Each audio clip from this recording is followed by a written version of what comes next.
Level up to survive के episode 20 के साथ हाजिर हो। तो लास्ट एपिसोड के एंड पे हमने देखा था ज़िली एक अलग डायमेंशन के अंदर होता है जहाँ पर एक बंदा उसे मिलता है और उससे कहता है मैं पिछले कई हजार सालों से यहाँ पर इंतजार कर रहा हूँ कि कोई यहाँ पर आएगा जो मुझे यहाँ से आजाद करवा सकता है, और मुझे लगता है कि पिछले कई हजार सालों से मैं यहाँ पर तुम्हारा इंतजार कर रहा था, तुम ही वो बंदे हो जो मुझे यहाँ से बाहर लेकर जाओगे। लियो से कहता है मुझे तुम्हारी किसी भी बात की समझ नहीं आ रही कि मैं यहाँ पर क्या कर रहा हूँ और तुम क्या कह रहे हो, मुझे बस इतना बताओ कि मैं इस जगह से वापस कैसे जा सकता हूँ, मुझे यहाँ पर नहीं रुकना, बाहर एक फाइट हो रही है, मुझे इस फाइट को कंप्लीट करना है। वो बंदा उसके सामने झुक जाता है और अपने हाथ को सामने करते हुए कहता है मुझे एक्सेप्ट कर लो, मेरे मास्टर बन जाओ, इस तरह तुम भी यहाँ से निकल सकते हो और मैं भी यहाँ से निकल सकता हूँ। वो बंदा ली से कहता है जिस बंदे ने मुझसे ये कहा था कि मैं यहाँ से निकल सकता हूँ किसी बंदे के आने के बाद, अगर मैं उस बंदे को अपना मास्टर बना लेता हूँ मैं उस बंदे के साथ यहाँ से जा सकता हूँ, इसलिए प्लीज मेरे मास्टर बन जाओ और मुझे भी यहाँ से बाहर ले जाओ, क्योंकि इसी तरह तुम भी यहाँ से निकल पाओगे वरना तुम यहाँ से नहीं निकल पाओगे। लियो से कहता है ठीक है मैं तुम्हारा मास्टर बनने को तैयार हूँ, अब जल्दी से मुझे इस जगह से बाहर निकालो। तो वो भी जल्दी से ली के हाथ को पकड़ लेता है, वो दोनों हाथ मिलाते हैं और साथ ही वो मुस्कुराना शुरू कर देता है। उसी वक्त ली की बॉडी के अंदर वो सारी एलिमेंटल पावर चली जाती है और साथ ही उसकी आंख का कलर भी चेंज हो जाता है और उसके बालों का कलर भी। यहीं से हमारा सीन फिर से फाइटिंग पर आ जाता है जहाँ पर उसके सामने बीस्ट किंग खड़ा होता है। बीस्ट किंग ने अपने पास से दो बड़े बड़ी खोपड़ियों वाली छड़ियां निकाली होती है, जबकि ली ने भी अपनी एलिमेंटल पावर्स को अवेकन कर लिया है। ली कहता है तो फाइनली मैं वहाँ से वापस आ ही गया, मुझे लगता है कि उस अंकल ने मुझसे झूठ नहीं बोला, उसने सच बोला था। इस वक्त मुझे अपनी बॉडी के अंदर एक बहुत ही जबरदस्त पावर महसूस हो रही है, मुझे लगता है कि यही मेरी एलिमेंटल पावर है। यहाँ पे इसी वजह से मेरी बॉडी के अंदर इतनी ज्यादा पावर आ गई है कि मैंने उस बंदे का मास्टर बनने को चूज किया है। ऐसा तो नहीं है कि वही बंदा मेरी एलिमेंटल पावर्स थी। तो यहीं पर हमारे ली के पास विंडो ओपन होती है और उसे कहा जाता है कि तुमने यहाँ पर अपनी सुपर पावर्स को अवेकन कर लिया है, तुम्हारी एलिमेंटल पावर्स केओस की पावर है। ली कहता है तो इसका मतलब वाकई मैंने यहाँ पर अपनी एलिमेंटल पावर्स को अवेकन किया है, लेकिन ये केओस की पावर्स क्या होती है? लगता है कि वो बूढ़ा अंकल वही केओस की पावर्स थी जो कि अब मेरे अंदर अवेकन हो चुकी है, क्योंकि मैं उसका मास्टर बन गया हूँ, वो केओस की पावर होगा। जबकि सोनिल भी ली की तरफ देखने के बाद काफी ज्यादा हैरान होता है और कहता है थोड़ी देर पहले तो ये यहाँ पर मरने वाला था, लेकिन अब इसकी बॉडी की तरफ देखो, इसकी पूरी बॉडी हील हो चुकी है। और सिर्फ इसकी बॉडी नहीं हील हुई बल्कि ये पहले से बहुत ज्यादा स्ट्रॉन्ग लग रहा है। तो यहीं पर ली के पास एक और विंडो ओपन होती है और उसे कहा जाता है अब क्योंकि तुम्हें यहाँ पर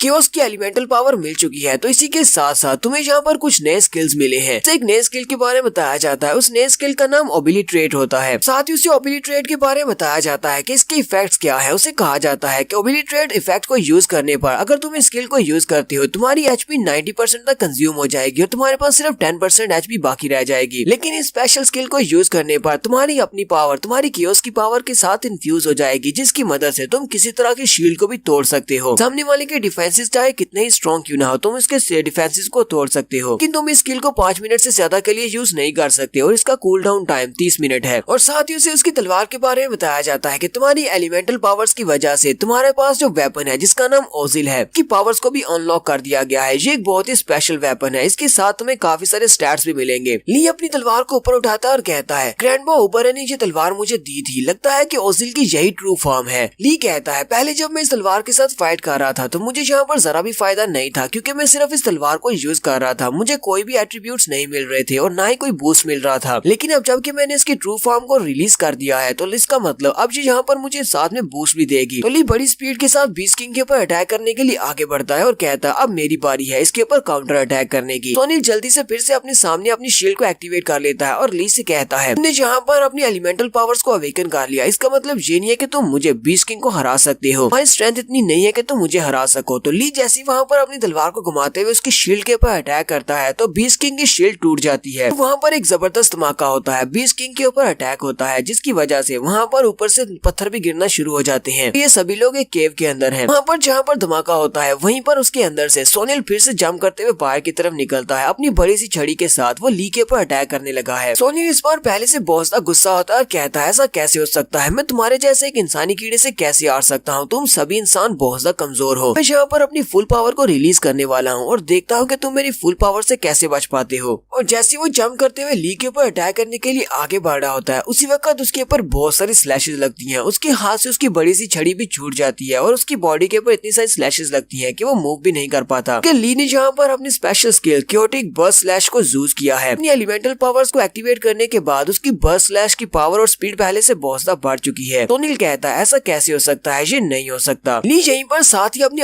ट्रेड मूव को भी यूज करता है, वो वाला स्पेशल मूव जो कि उसे अभी अभी मिला है। उस मूव को यूज करने पर वो सोनील को तो हरा देता है, लेकिन साथ ही उसकी 90% तक एचपी रिड्यूस हो जाती है, जिसकी वजह से उसकी अपनी बॉडी भी बहुत ज्यादा जख्मी होती है। इसे कहा जाता है कि तुम्हारी एचपी 90% तक कम रह चुकी है, लेकिन आपने ऐसी सिर्फ एक ही अटैक के साथ उसने यहाँ पर बीस्ट किंग को मार दिया है। साथ ही उसके पास विंडो ओपन होती है, उसे कहा जाता है तुमने यहाँ पर बीस्ट किंग को मार दिया है, तुमने बीस्ट किंग सोनील को मारा है, इसलिए तुम्हें 4000 एक्सपीरियंस पॉइंट्स मिले हैं और साथ ही तुमने लेवल अप भी किया है। साथ ही सेकंड विंडो में उसे कहा जाता है कि तुमने यहाँ पर इस सीक्रेट मिशन को पूरा किया है, बीस्ट किंग सोनील को मारा है, इसीलिए तुम्हें मिशन को पूरा करने पर 5 लाख एक्सपीरियंस पॉइंट्स मिले हैं। साथ ही तुम्हें एक ब्लैक कलर का सीक्रेट ट्रेजर बॉक्स मिला है। तो नेक्स्ट सीन हमारा गाँव का दिखाया जाता है। गाँव में ग्रैंडपा ओबरे अपने खेतों में काम कर रहे होते हैं, जबकि बोबैन भी उनके साथ ही काम करवा रहा होता है। ग्रैंडपा उसे कहते हैं बोबैन, अगर तुम वाकई में यहाँ पर मेरी हेल्प करना चाहती हो तो तुम यहाँ पर कर क्या रहे हो, चलो जल्दी जल्दी अपना हाथ चलाओ, क्या तुम ये सब कुछ भूल चुके हो। बोबैन ग्रैंडपा से कहता है ग्रैंडपा आपको तो पता है कि मैंने काफी अर्सा पहले से सब कुछ छोड़ दिया था, अब मुझे इस काम का जरा भी एक्सपीरियंस नहीं रहा, मैं कोई लेजी नहीं हूँ, बस मुझे इस काम का एक्सपीरियंस नहीं रहा। सैली भी वहीं पर एक पेड़ के नीचे बैठी होती है, वो ग्रैंडपा से कहती है ग्रैंडपा ओबरे क्या आपको लगता है कि ली अभी तक ठीक होगा, पूरे 3 दिन हो चुके हैं और वो अभी तक वापस नहीं आया। ग्रैंडपा उसे कहते हैं हाँ मुझे भी लगता है कि मुझे उसे चेक करने के लिए जाना चाहिए, थोड़ी देर में मैं वहाँ पर जाता हूँ डंजन के अंदर और उसे वापस लेकर आता हूँ। लोग अभी यहीं पर खड़े होते हैं कि उसी वक्त ग्राउंड शेक करना शुरू हो जाता है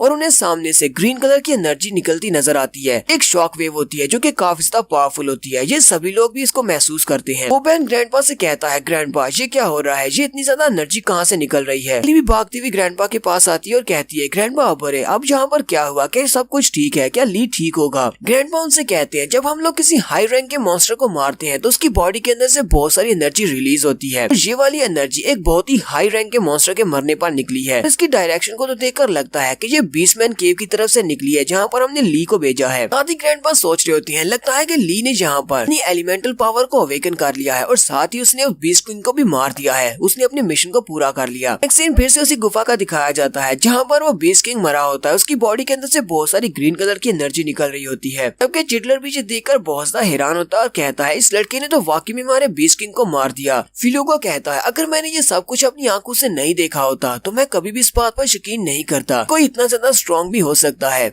ब्रॉस कहता है अब ये भी इसने यहाँ पर जितनी ज्यादा कॉम्बैट पावर को दिखाया है ये तो बहुत ज्यादा है, क्या इसका मतलब ये पहले अपनी एबिलिटीज को छुपा रहा था, यही इसकी ट्रू पावर है जो कि इसने यहाँ पर शो करवाई है। जबकि हमारा ली वहाँ पर खड़े खड़े सोच रहा होता है मुझे तो इस बात पर यकीन नहीं आ रहा कि मैंने यहाँ पर एक बीस्ट किंग को मार दिया है जो कि मुझसे बहुत ज्यादा स्ट्रॉन्ग था। ली कहता है जिस बंदे ने मुझे ये वाली एलिमेंटल पावर्स दी है वही अंकल जो कि दूसरी डायमेंशनल स्पेस के अंदर था, मुझे लगता है कि वो इससे बहुत ज्यादा स्ट्रॉन्ग है। अब क्योंकि मैं उसका मास्टर हूँ और मैंने उसको एक्सेप्ट किया था, क्या इसका मतलब यह है कि वो आज के बाद से मेरी बॉडी के अंदर ही रहेगा। फिलोका ली से कहता है ली क्या तुम ठीक हो, तुम वहाँ पर खड़े खड़े क्या सोच रहे हो, तुमने इस बैटल को जीत लिया है। ली उनसे कहता है मैं बिल्कुल ठीक हूँ, अब जबकि तुम्हारी बॉडी के ऊपर काफी सारी इंजरीज हैं, तुम दोनों यहीं पर रुको रेस्ट करो, मैं तुम्हारे दोस्तों को बचा कर लाता हूँ। फिर साथ ही वो चिडलर से कहता है चिडलर मुझे उस जगह पर लेकर जाओ जहाँ पर तुम लोग अपने कैदियों को रखते हैं, मुझे अपने दोस्तों को बचाना है। चिडलर उसे कहता है हाँ बिग ब्रदर क्यों नहीं, मैं अभी आता हूँ। जबकि ली वहीं पर फिर से इसी बारे में सोचना शुरू कर देता है। ली कहता है हालांकि मैंने इस फाइट को जीत लिया है, मैंने उस बंदे की एलिमेंटल पावर्स को यूज करते हुए इस फाइट को जीता है, लेकिन मेरे जहन में काफी सारे सवाल हैं। सवाल तो यह है कि वो बंदा कौन था, मैं दूसरी डायमेंशनल स्पेस के अंदर कैसे गया और वो डायमेंशनल स्पेस कौन सी थी, ये वाकई में कोइंसिडेंस है, इस गेम के अंदर इंटर हुआ हूँ। अब यहाँ पर कोई ऐसा है जो कि सभी को कंट्रोल कर रहा है और सभी को कोइंसिडेंस बना रहा है। तो ली अभी यहीं पर खड़ा होता है कि उसी वक्त उसे चक्कर आती है और वहीं पर नीचे गिरने लगता है। जैसे वो गिरने लगता है ग्रैंडपा ऊपर उसके सामने आ जाते हैं और उसे सहारा देते हुए कहते हैं लड़के तुमने बहुत ही अच्छा काम किया, अब तुम रेस्ट करो। जबकि ली भी देखता है कि ग्रैंडपा यहाँ पर आ चुके हैं, वो बेहोश होने से पहले ग्रैंडपा से कहता है ग्रैंडपा मैंने अपने मिशन को पूरा कर लिया। यहाँ पर बेहोश होने के बाद नेक्स्ट सीन में जब ली की आंखें खुलती हैं वो बिस्तर के ऊपर होता है और कोई उसे कह रहा होता है जीली चलो जल्दी से उठ जाओ, तुम अभी तक उठे क्यों नहीं। तो ली सामने की तरफ देखता है तो उसे सामने अपनी मॉम दिखाई देती है, उसकी मॉम उसे कहती है जीली चलो जल्दी से उठ जाओ, दोपहर हो चुकी है, आए तुम कितना ज्यादा सोने वाले हो। ली जैसी वहाँ पर अपनी मॉम को देखता है वो रोना शुरू कर देता है और कहता है ये क्या, लगता है कि मैं गेम से बाहर आ गया हूँ, ये तो मेरी मॉम है। ली की मॉम से कहती है मैंने तुम्हारे लिए तुम्हारी सबसे ज्यादा बेस्ट डिशेस बनाई है, चलो जल्दी से उठ जाओ और खाना खाओ। ली अपने ऊपर कंट्रोल नहीं रख पाता और जल्दी से उठता है और अपनी मॉम के साथ लिपट जाता है और जोर जोर से रोना शुरू कर देता है और कहता है मॉम मैंने तुम्हें बहुत ज्यादा मिस किया। जबकि उसी वक्त सामने से उसे बोबैन की आवाज आती है। बोबैन उसे कहता है ली कहीं तुम पागल तो नहीं हो गए, ये क्या कर रहे हो। ली जैसी ऊपर की तरफ देखता है तो वो बोबैन के साथ लिपटा होता है। बोबैन गुस्से में होता है, उसने अपने हाथ में ट्रे पकड़ी होती है जिसमें उसके लिए खाना लेकर आया होता है। वो उसे कहता है क्या तुम पागल हो गए हो, तुम अचानक से मेरे साथ क्यों लिपट रहे हो। ली जल्दी से पीछे हट जाता है और उसे कहता है बोबैन तुम इस वक्त मेरे घर में क्या कर रहे हो। वो बहन उसे कहता है तुम्हें कुछ भी गलत समझने की जरूरत नहीं है, तो यहाँ पर ग्रैंडपा की मदद कर रहा हूँ क्योंकि वो एक टीम बनाने वाले हैं और मुझे इस टीम का हिस्सा बनना है। एक बार तुम्हारी बॉडी हील हो जाए उसके बाद मैं तुम्हारे साथ फाइट करूंगा, हम दोनों यहाँ पर फिर से एक बार एक दूसरे को चैलेंज करेंगे। साथ ही वो बाहर निकल जाता है और जाते उसे कहता है तो जल्दी से जल्दी ये सब कुछ खा लो, तुम जल्दी से अपनी बॉडी को हील कर सको। मैं जाकर ग्रैंडपा और सैली को इस बारे में बता देता हूँ कि तुम जाग गए हो, क्योंकि ली वहाँ पर बैठे ये सोच रहा होता है। ली कहता है क्या ये वाकई में सब कुछ सच था या फिर एक सपना था।